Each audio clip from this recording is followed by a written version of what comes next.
Welcome to Newsmakers. A pastor arrested, a Christian school punished, and an actress clinging to prayer. That and more coming up.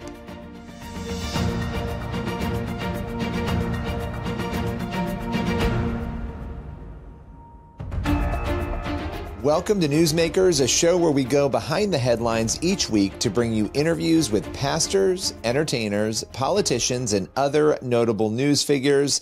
On today's Newsmakers, Pastor Matthew Manicky. He scored a major victory recently when it was found that he was arrested improperly at least twice for preaching the gospel outdoors in public.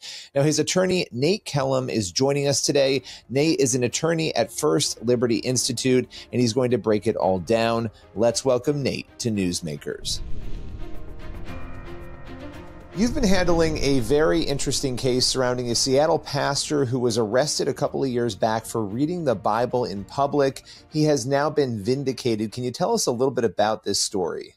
I can. It's really a fitting end to an outrageous situation, Billy.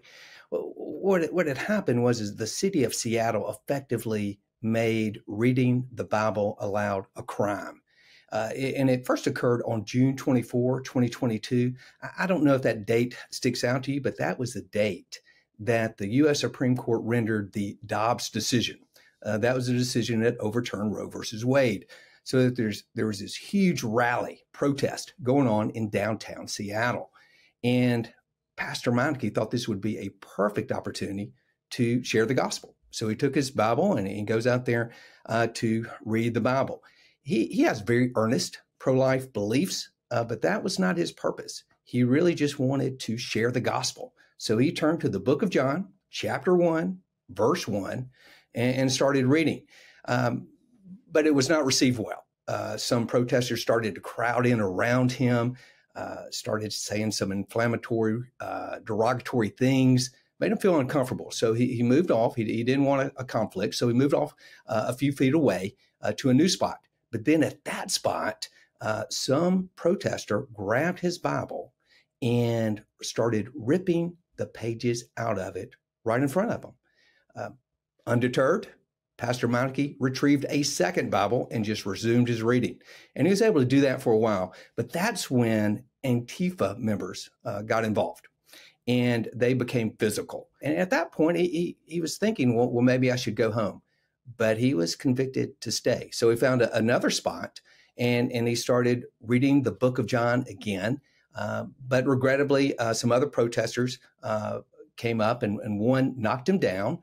Another grabbed his shoe for some reason. They just grabbed his shoe. And then finally, after all those things, the police arrived. They were in the vicinity the whole time, but they didn't intercede until this point. And this is where it becomes the most disappointing. The police did not come to help Pastor Manicky. Rather, they told him he was the problem. And so at that point, they said, you have to leave. You have to leave the area. You can no longer speak with people. And Pastor Manicky just knew he had a First Amendment right to share his views. And so he wasn't just willing to walk away. He tried to reason with the police officers, but they arrested him. Yeah, it's essentially the heckler's veto, right? They don't want him there. He has to go. He's not welcome there, which totally disregards, in the way you're describing it, his free speech rights, religious liberty rights. I mean, we don't have to love the speech that we're hearing all the time. So from the perspective of those protesters, they didn't need to like what they were hearing, but he had a right, it sounds like, to be there. And it doesn't just sound that way. There's a legal remedy to this. Talk a little bit about what was found in court and where things stand now in terms of his victory. Yeah, that's correct. It's a heckler's veto, which essentially it means exactly the way it sounds. Is that you cannot allow the heckler of a speech to be able to censor or shut down that speech. It's a doctrine that has long been recognized by the U.S. Supreme Court, and regrettably, it was just not recognized by the Seattle Police Department. And so we brought suit, and regrettably, we lost at the district court level. The district judge ruled against us. We brought a motion for a preliminary injunction, basically asking the court for relief because Pastor Manicky wanted to go out again. He has this burden to share the gospel, and he really was wanting relief as soon as possible. that was denied. So he took that ruling to the Ninth Circuit Court of Appeals. And before a 3-judge panel, it was unanimous. They reversed the court below. They held exactly the way you described it. They said this is a heckler's veto. It's unconstitutional, and said that, and they gave instructions to the district court to give him the preliminary injunction he was seeking. So that really then left, okay, what do we do with the remainder of the case? And the city at that point saw the writing on the wall. The Ninth Circuit had ruled. They held this as a heckler's veto. And at that point, we're able to enter into a consent order, which gave not just preliminary relief, but permanent relief for Pastor Meineke so that he can go back to the streets of Seattle and share the good news. So final question for you as we look at this, what happens next in terms of the police and their policies? Will it change? You know, is there any sort of control that this case has or sway over those policies? Most definitely. And I think in a couple different respects. One is certainly with this particular policy, with this heckler's veto, which they had in essence made part of police policy, that is no longer there. They are enjoined. They cannot do it. If so, that they'll be answerable to the court. And also, I think there's also another benefit of this ruling, and that is the police have been put on notice that if someone is peaceably speaking, you need to acknowledge those rights. You need to allow them to go forth with their First Amendment freedoms, just like anyone else. Well, I want to thank you for breaking this story down. It's definitely an important one whenever there's a free speech battle, particularly a religious liberty one like this. So I appreciate your time today. Oh, thank you, Billy. It's my pleasure. When reached by CBN News, the Seattle police declined to comment. We'll be back in just a moment with more Newsmakers.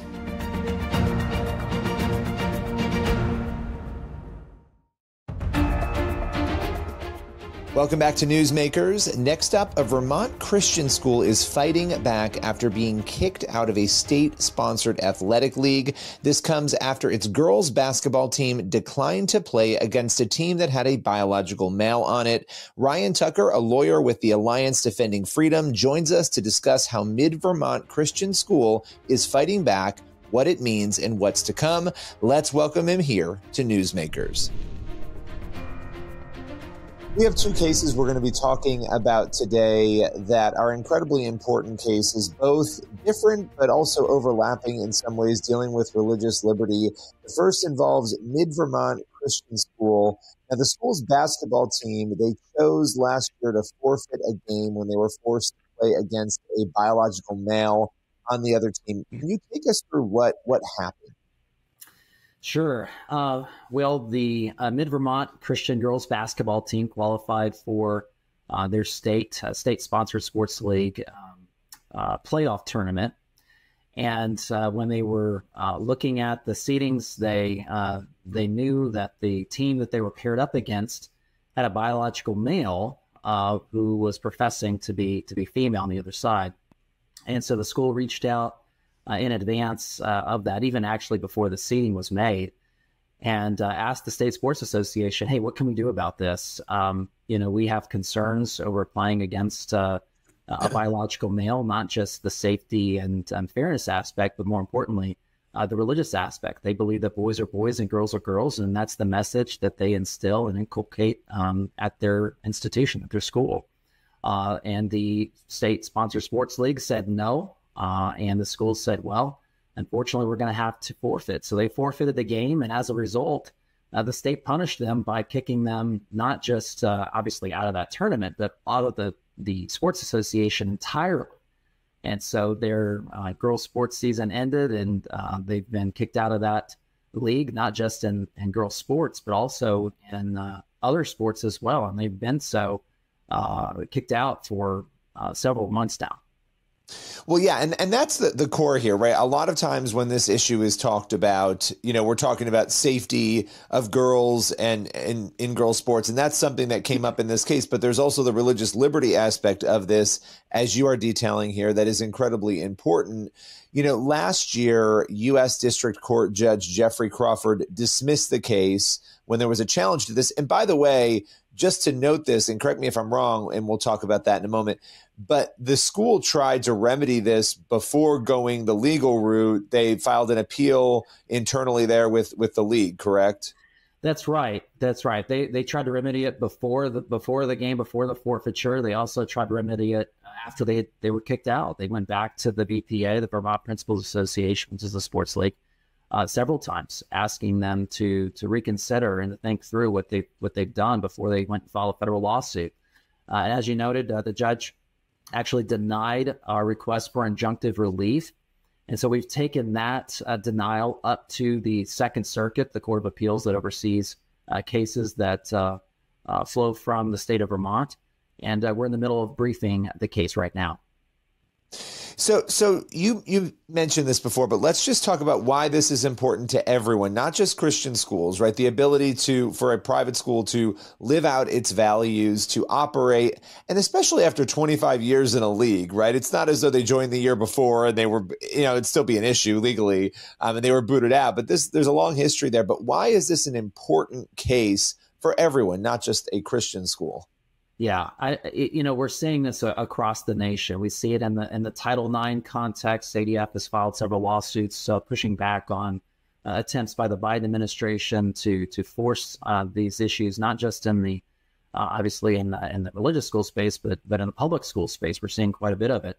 But in the religious school space, Mid-Vermont strives to exemplify biblical truth, and in and through everything it does. The school won't be complicit in propagating a falsity, so the school can't, facilitate events that undermine its beliefs about sex and gender. And other schools across the U.S. Feel likewise. They have the same philosophy when it comes to issues of sexuality. And so if a state like Vermont's able to kick out a great school like this, which, by the way, had done quite well in basketball over the years, competing at the highest of levels, in state tournaments. If a state's able to do that here, there's great concern that other states may follow suit. And so the district court in this instance did not see it the way we did and actually dismissed the lawsuit. So we are currently at the Ninth Circuit. But what's great about our situation right now is we asked the Ninth Circuit for emergency relief and said, look, all these at-risk youth are being punished unnecessarily by the state. Will you order the state to reinstitute this grant that's damaging, the lives of these kids? And fortunately, on an emergency motion, the Ninth Circuit granted that. So right now, we were able to get back into the program. That doesn't dismiss the entire case. We're still on the throes of briefing the case, and it actually will be argued this November, just right before Thanksgiving.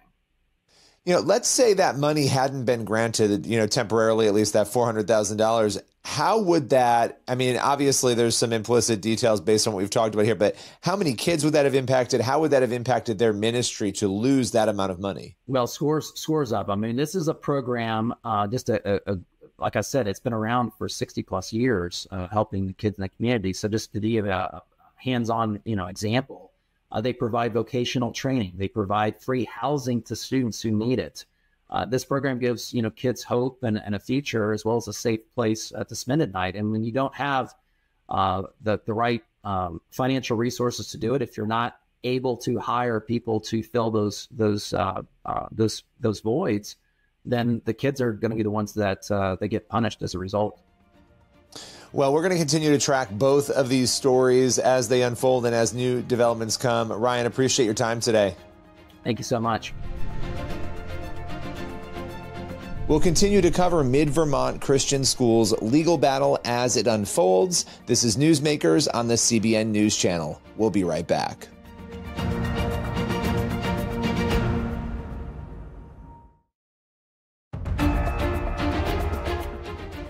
Welcome back to Newsmakers on the CBN News Channel. For our final segment today, we are sitting down with legendary voice actor Jodi Benson. Jodi is the voice of Ariel in The Little Mermaid, but she's also a lifelong Christian with a deep passion for her faith. Let's welcome Jodi to Newsmakers. So the Wingfeather Saga Season 2, this is really exciting. What can you tell us? What can you preview for us in this new season of the show? Well, it is very different than season one. There is a lot of adventure. There is a lot of conflict. It can create a little bit of stress and anxiety watching the new episodes, but it is fantastic. And I'm really, really proud of our season two. You know, you have done, I mean, obviously so much in this space and in Hollywood, obviously from Ariel and The Little Mermaid down the line, you've done so much. You know, what goes into your decision to take a role like this? You know, what sort of factors play into it? Because I would imagine you're a person of faith. I would imagine there's a lot of things that go into your decisions. Yeah, there are. And it's been an incredible journey for me for, over 40 plus years of being in the industry. So who I am as a person has been established, and there are no surprises with that, which is really wonderful. And I do have the opportunity to read scripts, to delve into these various characters and make these decisions according to what I think is going to be best, for me and for my family. So I feel really loved and respected by my agents as well as by the people that I'm auditioning for, that they're really kind to me as I'm sort of, making these types of decisions. But once I pray about it, and my husband and I are both praying and both are discussing, we will get an automatic door open or close. And it's pretty clear cut. There is not a lot of in between, which I love. I love that. So when this project came up, it was just an open door all the way. And I really loved this character and these stories and being a part of it, because there's so much adventure to it. And, we got a little bit of everything going on. And then being able to sing in season one for my character was a lovely surprise. I didn't know that was going to happen. And so Andrew Peterson had written this gorgeous song that he had recorded with his daughters years before. So it was fun to be able to bring this song into season one and just had this sort of anthem, which I loved. I want to ask you a Hollywood question because it is so interesting. As for me, I'm constantly covering different projects in Hollywood and what's going on. But one of the things in the last 2 years in particular that I have found so fascinating, even in this last year, seeing so many people in Hollywood talk about faith and seeing faith just emerge in so many intriguing ways, both in projects and in people's lives. Do you have any reflections on that? Because it seems like God is kind of doing something in that space. Well, again, I've been part of the industry for a very long time. So there are definitely rises and falls within people's faith walk for all of us. Since the pandemic, there has been a huge shakeup for a lot of people. And I think also in the industry, we went through a double whammy. So we went through the pandemic shutdown, and then we went through a huge strike as a shutdown. So we got hit twice. And those types of events that are out of our control, of course, can be very shaking. And they can really sift us, and they can kind of refine us and put us through the fire.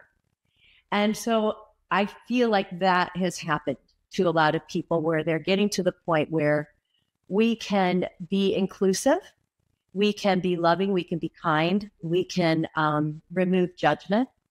And so there is a little bit more freedom, I think, for people to be able to use their voice and speak out. But we're in a difficult season. We really are. Yeah, I think for people in the industry. So we're going to see this kind of roller coaster going on.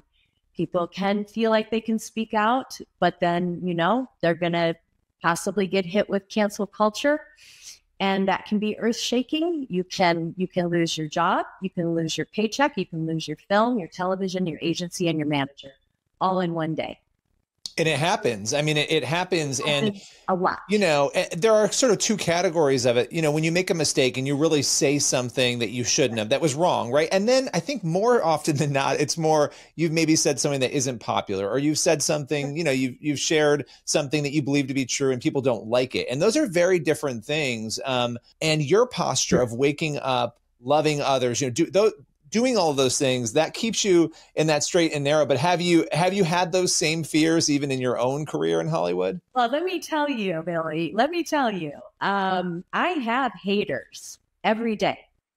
I have Really that hate me.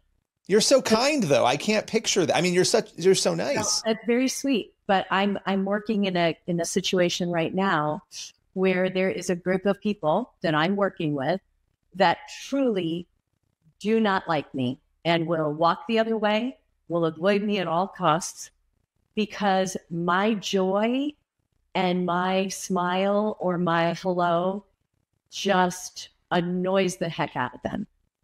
So when you're dealing with light versus dark, there's nothing you can do, but I'm certainly not going to change my personality. My hope is that I can pray for those that hate me and wish ill upon me and my family. That's not easy. It's not easy, but it is what I have to do, because the alternative is just going to plant a root of bitterness and anger and hatred in me that I don't want to take root in my heart. I'm not going to change who I am because of how somebody mistreats me. So I have to make a conscious decision. So my encouragement would be to pray and ask God to help you love your enemies. Now, I don't love my enemies. I don't. I pray for them, but I don't have a lot of love for them. But I can pray, and that can start to change my heart. Well, I love that. And it's such a great place for us to close on such a positive note there on what we can do. It's the Wing Feather Saga Season 2. Jody, appreciate your time as always. Well, thank you, Billy. It's been a pleasure to chat with you today. And thank you to all of your viewers and your listeners. I really appreciate your support. Let's be praying for Jody and other Christians who are using their talents in Hollywood. We'll be right back with more Newsmakers in just a moment.